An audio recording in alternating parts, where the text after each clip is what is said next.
오늘은 미움과 사랑에 대해서 말씀을 드리겠습니다. 오늘 본문 13절을 보면 이렇게 시작을 하고 있죠. 형제들아, 세상이 너희를 미워하여도 이상히 여기지 말라. 어떤 의미냐 하면 전후 문맥을 살펴보니까 세상과 하나님의 자녀인 우리들의 관계는 가인과 아벨의 관계와 같다, 이렇게 말씀하고 있는 거예요. 그러니까 세상과 하나님의 자녀와의 대립은 가인과 아벨의 대립과 같고, 이스마엘과 이삭의 대립과 같고, 에서와 야곱의 대립과 같다는 거예요. 그런데 이러한 대립이 지금까지도 계속되고 있다는 거예요. 그러니까 세상이 하나님의 자녀인 우리들을 미워하는 것, 놀랄 만한 일이 아니다는 거예요.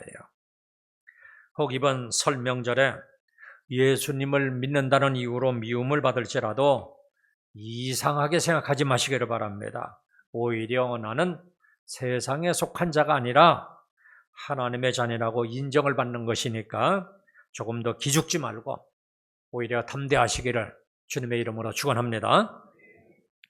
예수님이 오셨을 때를 생각해 보세요. 예수님이 구원 계획에 따라 우리를 구원하기 위하여 이 땅에 오셨음에도 불구하고 사람들은 예수님을 십자가에 못 박아 외쳐요.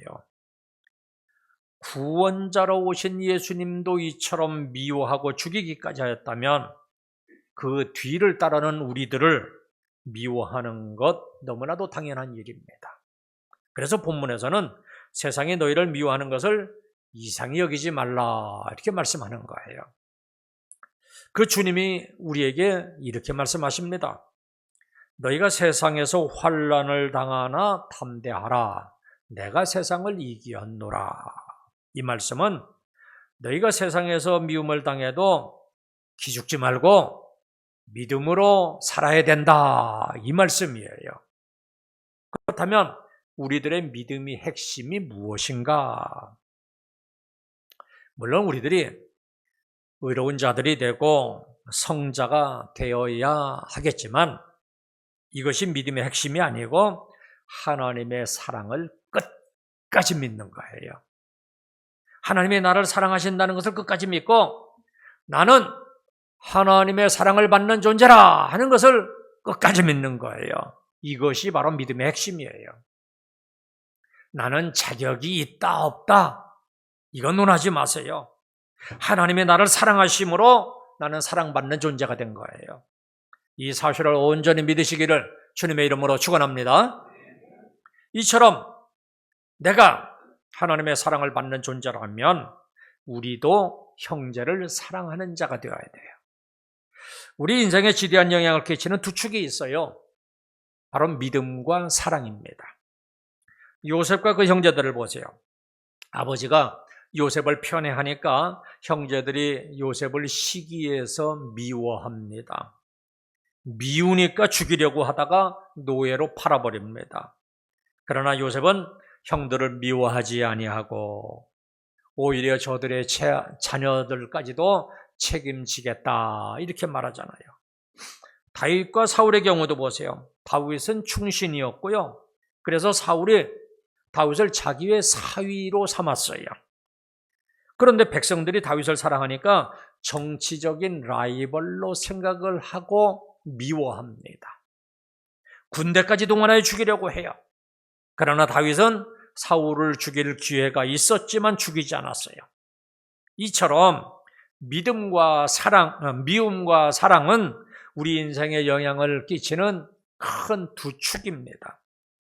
그렇다면 우리는 미워하는 자가 아니라 사랑하는 자가 되어야 돼요. 그런데 미워하는 것보다는 사랑하는 것이 훨씬 더 어려워요.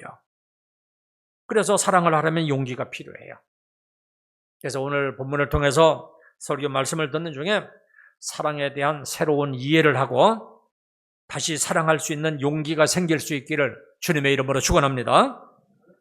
본문 14절을 보시면 우리가 형제를 사랑함으로 사망에서 옮겨 생명으로 들어간 줄을 알거니와 사랑하지 아니하는 자는 사망에 머물러 있느니라. 우리는 이 말씀을 오해를 하면 안 돼요.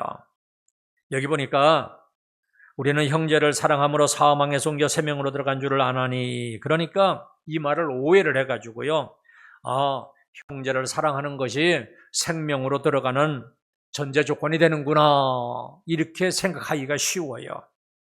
그런데 이것은 생명으로 들어가기 위한 조건이 아니라 생명으로 들어간 자의 증거로 제시하고 있는 거예요. 그래서 사랑하지 아니하는 자는 사망에 머물러 있느니라, 이렇게 부연 설명을 하고 있어요. 사랑은 율법의 대강령이고 율법의 완성이고 하나님의 자녀로서의 삶의 최고의 표현이에요. 그러니까 형제사랑은 영생의 근거는 아닐지라도 형제 사랑이 없는 자에게는 영생이 있을 수가 없는 거예요. 다시 말하면 형제 사랑이 없으면 생명으로 옮겨진 것이 아니라 예전처럼 아직도 사망에 머물러 있는 상태예요. 그렇다면 어떻게 사망에서 생명으로 옮겨지는가? 옮겨지는 조건이 무엇인가? 우리 확신반 요즘 공부하시는 분들은 아실 거예요. 요한복음 5장 24절 말씀이에요. 내가 진실로 진실로 너에게 이르노니 내 말을 듣고 또 나를 보내신 이를 믿는 자는 영생을 얻었고 심판에 이르지 아니하나니 사망에서 생명으로 옮겼느니라. 여기에 보시면 내 말을 듣고 믿는 자, 다시 말하면 예수님이 하시는 말씀, 즉 복음을 듣고 믿는 것을 얘기해요. 그러니까 복음을 듣고 믿으면 이미 사망에서 생명으로 옮겨진 거예요. 그렇다면 이번 설 명절에 할 수만 있으면 복음을 모르는 자들에게 복음을 전해줄 수 있기를 주님의 이름으로 축원합니다. 그러면 사랑이 무엇인가? 미워하는 자가 아니라 사랑하는 자가 되어야 된다고 하는데 도대체 이 사랑이 무언가? 오늘 본문에서 좀 몇 가지를 말씀을 드리겠습니다. 우선 사랑은 미워하지 않는 것을 얘기해요. 미움이 많은 이 세상에서 미움만 없어도 사랑하는 거예요. 미워하기 시작하면 사랑은 죽고 사랑은 시작할 수 없어요. 그러니까 사랑을 위해서는 우리가 이 미움을 죽여야지 돼요. 그러면 이 미움이 도대체 뭔가? 미움이 없는 것이 사랑이라고 했는데 이 미움이 뭔가? 싫어하는 마음을 얘기하는 거예요. 내가 어떤 사람을 싫어하는 마음이 있으면 나에게 지금 미움이 있는 거예요. 저 인간은 정말로 아무리 봐도 그냥 싫어, 아주 죽고 쳐다보기도 싫다. 그러면 그 사람은 미움으로 충만한 거예요. 그러니까 우리 마음을 늘 철저하게 살피고 이러한 마음을 없애야지 돼요. 미움이 많은 사람은 사랑에 취약해요. 스트레스가 만병의 근원이라고 하는데 이 미움은 만악의 근원이 돼요. 그러니까 미움이 나에게 들어오는 순간 이제 죄가 시작되는 거예요. 가인을 보세요. 아벨을 죽인 이유가 뭐예요? 이 미움 때문이잖아요. 자기보다 한참 부족한 아벨이 인정을 받는 것을 보면서 미움이 생기고 급기야 살인까지 하게 됩니다. 본문 15절에 보니까 그 형제를 미워하는 자마다 살인하는 자니라고 했는데 실제로 가인이 살인까지 하게 됩니다. 그렇다면 우리 안에 미워하는 마음이 있는지 철저하게 살펴야지 돼요. 그래서 사도 요한은 본문 13절에서 이렇게 얘기합니다. 형제들아, 세상에 너희를 미워하여도 이상히 여기지 말라. 우리가 살아가면서 미워하는 일이 생길 텐데 그렇다고 가인처럼 미워하지 말라는 거예요. 미워하지 않아야 될 이유를 14절에서 말씀하고 있어요. 우리는 형제를 사랑함으로 사망에서 생명으로 옮겨진 자이기 때문이에요. 구원받은 자들이기 때문이고 하나님의 자녀가 된 때문이에요. 그래서 사람들이 나를 미워할지라도 나는 그 미움을 이겨내야만 해요. 미움을 이겨야 할 이유가 우리에게는 충분히 있어요. 하나님의 자녀잖아요. 구원받았잖아요. 하나님의 사랑을 받고 있잖아요. 그러니까 충분해요, 그 이유가. 여러분이 미움을 가볍게 생각하지 마시기를 바랍니다. 이 미움은 괴물이에요. 어느 정도로 괴물인가? 이 미움은요, 진실 상관없어요. 진실이 아니에요. 이거 상관없어요. 그냥 미워하는 거예요. 없는 사실도 있게 만들어요. 맹목적이 되어버려요. 더 놀라운 것은요, 사랑과 공감도 미움을 만들어낼 수가 있어요. 사랑이 과할수록, 공감이 깊을수록 이상하게도 거기에서도 믿음이 생겨나요. 내 편에 대한 사랑과 공감이 너무 커서 다른 편은 눈에 들어오지도 않아요. 내 눈에 들어오지 않는 것 정도가 아니라 혐오하고 증오하기까지 해요. 요즘 우리 사회를 보면 알 수가 있잖아요. 극우와 극좌에 편향된 사람들을 보세요. 이 사람들이 나쁘다는 것은 아니고요.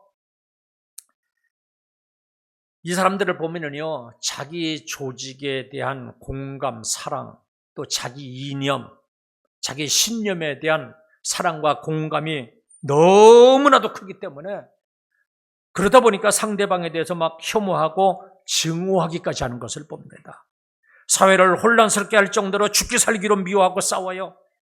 조직에 대한 과잉된 사랑, 과잉된 공급은 이와 같이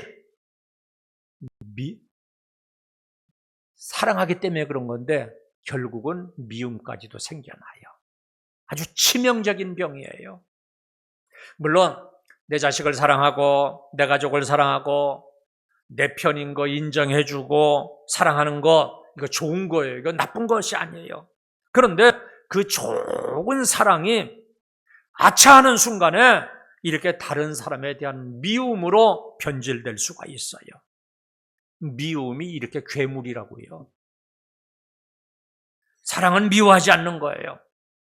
한번 따라해 보시기를 바랍니다. 사랑은 미워하지 않는 겁니다. 근데 제가 예전에 일본하고 우리나라하고 하여간 무슨 일이 좀 있었어요. 그래서 요 앞에서 새벽 기도를 하고 있는데요. 제가 막 기도를 하는데 나도 모르게 막 일본 사람에 대한 막 미움과 증오가 막 잔뜩 있는 것을 발견했어요. 얼마나 소스라치게 놀랐는지 몰라요. 아니, 하나님 앞에서 기도하면서 하나님이 이 나라의 경계를 세워주신 분인데 그 앞에서 기도를 하면서 우리나라에 대한 사랑이 막 너무 지나쳐가지고 내가 그 일본 놈들 막 이상한 막 증오를 심을 느끼면서 기도하고 있는 나를 발견하고는 내가 얼마나 소스라치게 놀랐는지 몰라요. 그렇지 않아요, 여러분? 부모 앞에서 자식이 뭘 나한테 요구하면서 자기 한 형제에게 막 증오하면서 욕을 하면서 막 깔아내리면서 나한테 뭐 좀 요구한다고 한번 생각을 해보세요. 그거랑 뭐가 달라요?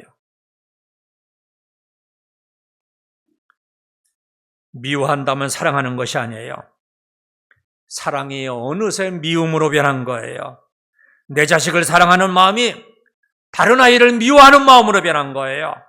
나는 사랑하는 자가 아니라 미워하는 자로 변해버린 거예요. 아차하는 순간에 이렇게 변해버리기 때문에 우리는 늘 조심해야 돼요. 사랑은 이런 편향된 마음을 버리고 고치는 데서부터 시작돼요. 사랑은 경계를 넘고 담장을 넘어가는 거예요. 가정의 경계를 넘어가고 내 교회의 경계를 넘어가고 내 자식의 담장을 넘어서는 거예요. 사람의 감정을 깊게 관찰한 마사 누부아수가 미움에 대해서 이런 말을 했어요. 희망은 미움을 멈추는 데서 시작한다.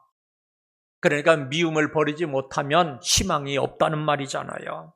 미움을 버리지 못하면 자신의 미래도 없고 가정의 미래도 없고 사회의 미래도 없는 거예요. 그러니까 희망을 가지려면 이 미움부터 버려야지 돼요. 미워하지 않는 것이 사랑이고 사랑의 출발입니다. 그렇다면 이 미움이라고 하는 괴물과 싸워서 이겨야지만 됩니다. 진리의 허리띠를 띠고 믿음의 방패를 가지고 구원의 투구를 쓰고 성령의 검을 가지고 기도하면서 싸워서 물리쳐야 돼요. 저와 여러분들은 미움이라고 하는 괴물을 이겨서 모두가 다 어찌하든지 사랑하는 자들이 되시기를 주님의 이름으로 축원합니다. 그리고 이 사랑은 주님을 따라가는 거예요. 본문 16절 보세요. 그가 우리를 위하여 목숨을 버리셨으니 우리가 이로써 사랑을 알고 우리도 형제들을 위하여 목숨을 버리는 것이 마땅하니라. 주님이 우리를 위하여 목숨을 버리셨는데 우리가 이것으로 사랑을 알고 따라가는 것, 이것이 사랑이라는 거예요. 주님을 따라가는 것, 주님을 본받는 것이 사랑이에요. 주님을 따라가면 사랑하는 자가 되는 거예요. 미워하지 않는 것도 참 대단한 사랑이에요. 그렇죠? 이제까지 말씀을 드렸어요. 그런데 주님처럼 누군가를 위해서 섬기고 희생한다면 그 사랑은 더 대단한 사랑입니다. 우리는 엄마라고 하는 말만 들어도 눈물부터 나오려고 해요. 특히 저는 더 그래요. 그 이유가 뭐겠어요? 내가 어려서부터 우리 엄마가 얼마나 희생을 하면서 나를 키우는지 그것을 너무나도 잘 알기 때문일 거예요. 나를 향한 엄마의 희생적인 사랑을 알기 때문에 우리들은 엄마를 생각만 해도 눈물부터 앞서는 거예요. 그러니까 사랑의 기원, 사랑의 실천, 사랑의 방법까지 다 여기에 있는 거예요. 그래서 사도 요한은 고백을 하기를 자신은 목숨을 버리신 주님을 보면서 비로소 사랑이 무엇인지를 알았다 그랬어요. 예수님의 희생이 사랑이었고 그 사랑에 반응하는 것이 사랑을 받은 자의 삶이 되는 거예요. 여러분, 하나님은 사랑이십니다. 그러기에 사랑하는 사람은 사랑이신 하나님께로부터 난 사람이고 하나님을 아는 사람이에요. 그러나 사랑하지 않는 사람은 하나님을 알지도 못하는 사람이에요. 그러므로 우리는 사랑하는 자가 돼야 돼요. 조금 전에 읽은 본문 16절에서 그가 우리를 위해 목숨을 버리셨으니 우리가 이로써 사랑을 알고 우리도 형제들을 위해 목숨을 버리는 것이 마땅하도다 그랬어요. 주님이 우리를 너무나 사랑하셨으니 그 사랑을 받은 우리들도 서로 희생적인 사랑을 하는 것이 마땅하다는 거예요. 아가서에 보면 사랑 이야기가 나와요. 솔로몬과 술람미 여인의 이야기예요.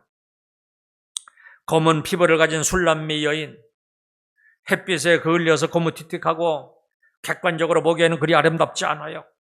그럼에도 불구하고 솔로몬 왕의 눈에는 얼마나 아름답게 보였는지 구구절절 끝없는 예찬이 나오고 있어요. 그러니까 콩깍지가 씌워도 대단히 쉬웠어요.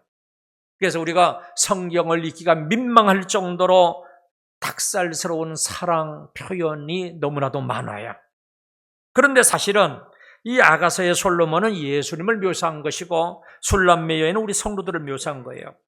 그러니까 예수님이 우리를 닭살스러울 정도로 그렇게 예뻐하고 사랑하고 계시다는 말씀이에요.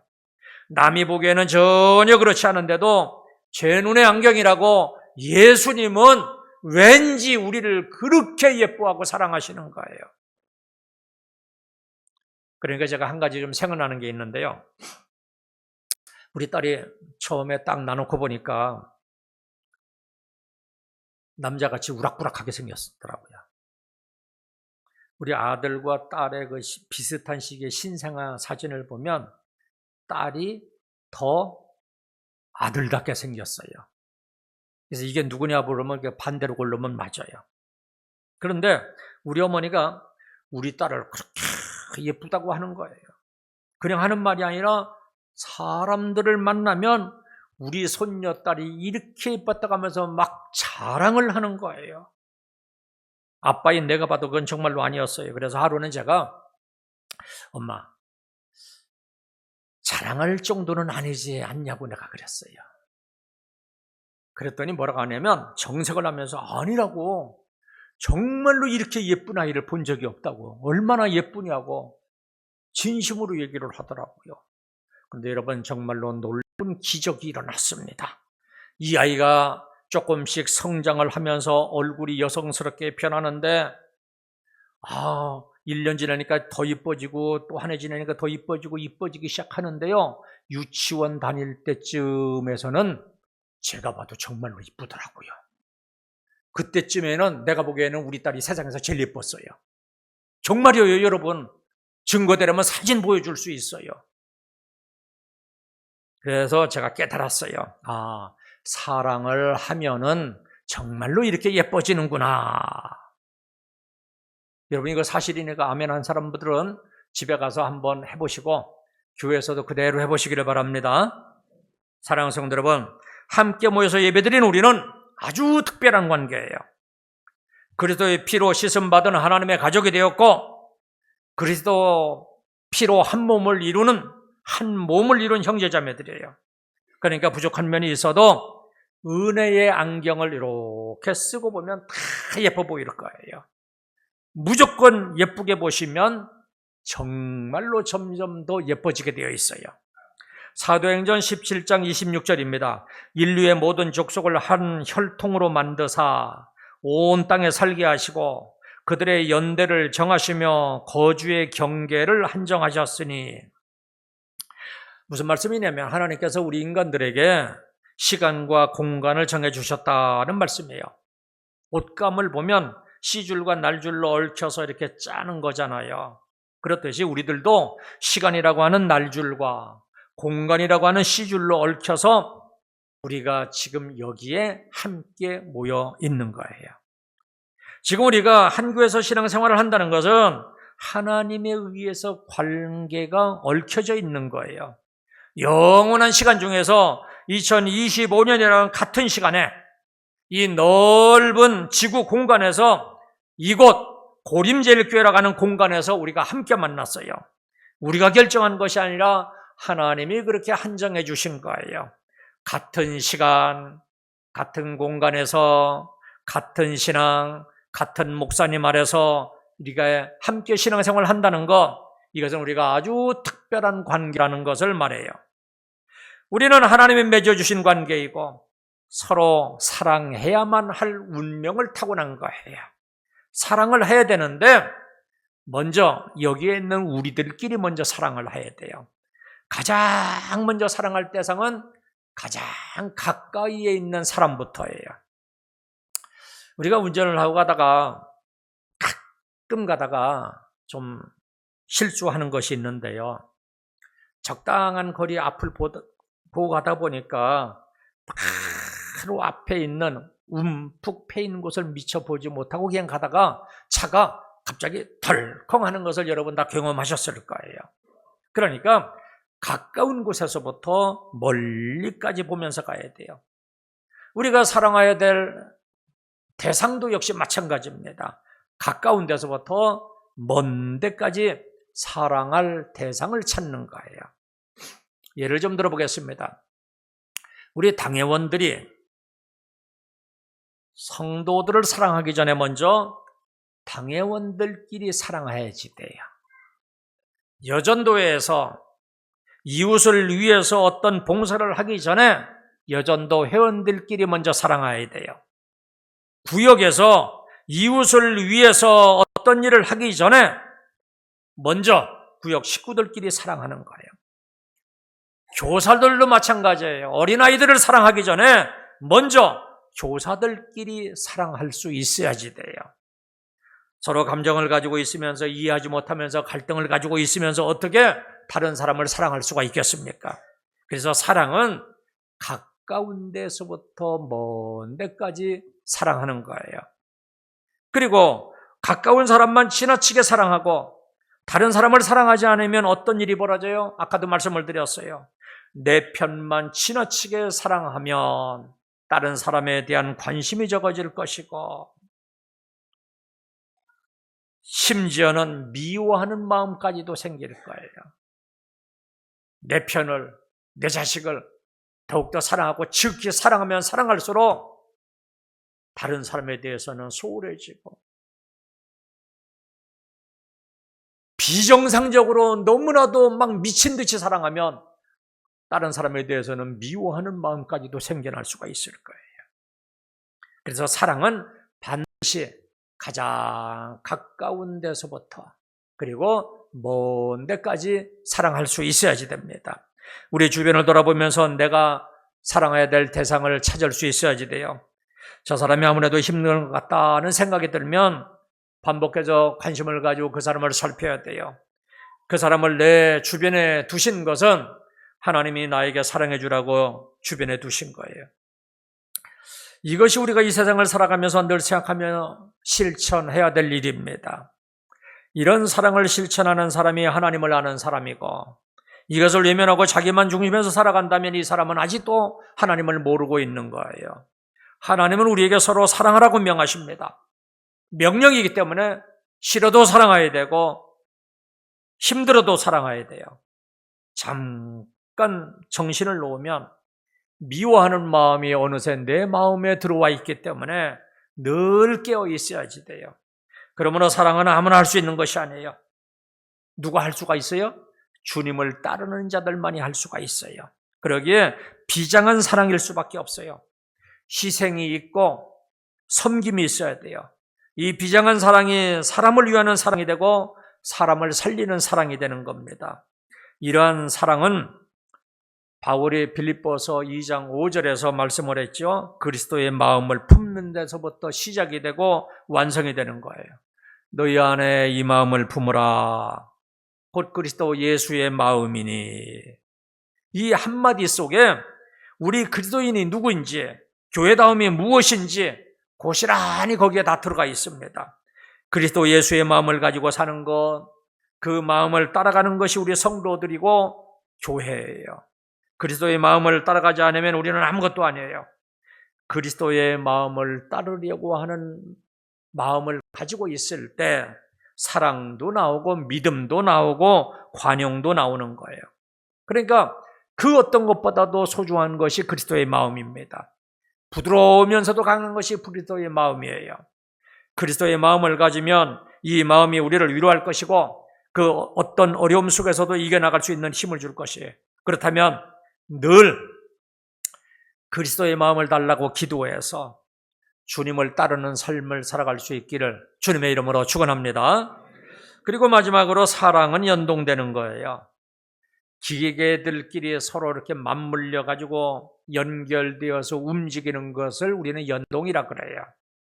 또 서로 다른 기계지만 서로 연결해서 하나로 쓸 수 있는 것도 역시 연동이에요. 예를 들면 핸드폰이랑 컴퓨터랑 서로 연동해서 사용할 수가 있어요. 내 컴퓨터 속에요, 카톡을 깔아두었어요. 그랬더니 핸드폰에 있는 카톡을 내 핸드폰에서도 받아볼 수 있고 답장을 할 수 있더라고요. 서로 연동해서 사용하는 거예요. 그런데 사랑도 역시 마찬가지예요. 너와 내가 서로 연동하는 거예요. 예를 좀 들어볼까요? 아주 무슨 슬픈 일을 당했어요. 너 마음이 아프지? 나도 마음이 아파. 이게 연동하는 거예요. 이렇게 서로 연동된 마음이 있을 때 사랑할 수가 있는 거예요. 본문 18절에 보니까 자녀들아 우리가 말과 혀로만 사랑하지 말고 행함과 진실함으로 하자 그랬는데 여러분 이 말씀 실천하기가 쉽지가 않아요. 그 이유가 뭐겠어요? 너 마음과 내 마음이 따로 놀기 때문이잖아요. 연동되지 못하기 때문에 이 말씀을 실천하기가 어려워요. 탈무드에 보면 이런 이야기가 있어요. 몸은 하나인데 머리가 둘인 아이가 태어났어요. 그래서 랍비에 가서 물었습니다. 이 아이가 하나입니까? 둘입니까? 그러니까 랍비가 대답을 합니다. 뜨거운 물을 한쪽 머리에다가 들어부어 보아라. 그래서 반대편 머리가 뜨거! 그러면 한 사람이고 참 고소하다 그러면 그것은 두 사람이다 그랬어요. 그러니까 사랑은 연동이에요. 상대방이 뜨거우면 나도 뜨거워야지만 그것이 사랑이에요. 말로 하는 사랑에서 행하는 사랑으로 넘어가려면 연동하는 마음이 있어야 돼요. 함께하는 마음이 있어야지 돼요. 상대방이 슬프면 나도 슬프고 상대방이 기쁘면 나도 기쁘고 이런 마음이 사랑을 만들어내는 거예요. 그러려면 용기가 있어야 돼요. 그래서 사랑은 용기입니다. 미워하지 아니할 용기, 희생과 손해를 감수해야 될 용기, 나와 다른 상대방과 연동하려고 하는 용기, 이러한 용기가 필요해요. 그렇다면 사랑의 용기를 달라고 기도하시기를 바랍니다. 그래서 미움으로 가득한 세상이지만 사랑하면서 살아가는 복된 인생이 되시기를 주님의 이름으로 축원합니다. 고린도후서 5장 14절에 보면은요, 그리스도의 사랑이 우리를 강권하시는도다 그랬어요. 우리를 위해 죽으신 그분이 나에게 다른 사람을 위해서 희생하라 이렇게 강권한다고 바울이 고백하고 있는 거예요. 그래서 바울은 이 강권을 거절하지 못하고 다른 사람을 위해서 희생하는 삶을 살았어요. 근데 주님은 우리에게도 이와 같이 강권하세요. 하나님의 사랑은 강권이에요. 너희도 서로 사랑하라 이렇게 말씀하세요. 말로만이 아니라 행함과 진실함으로 사랑하라 강권하세요. 그렇다면 이번 명절에 사랑을 나타내시기를 바랍니다. 주님이 명절을 맞이해서 아마 이렇게 강권하실 거예요. 일가친척 만나지 그 사람들에게도 너희의 사랑을 나타내 보여주어라 이렇게 강권하실 거예요. 순종하시기를 바랍니다. 명절에 만나는 사람마다 사랑하시기를 바랍니다. 자기 가족을 사랑하고 우리 성도들을 섬기고 가까운 이웃을 섬기기를 바랍니다. 이것이 우리가 살고 있는 이 거칠고 무서운 사회를 아름답게 바꿀 수 있는 유일한 방법이에요. 이것이 사랑이 없는 이 사회에 희망의 불씨를 지피는 것이고 하나님의 자녀로 사는 방법입니다. 용기를 내어서 미움 대신 사랑하며 살기로 다짐하고 실천하시기를 주님의 이름으로 축원합니다. 우리 이 시간 기도하겠습니다.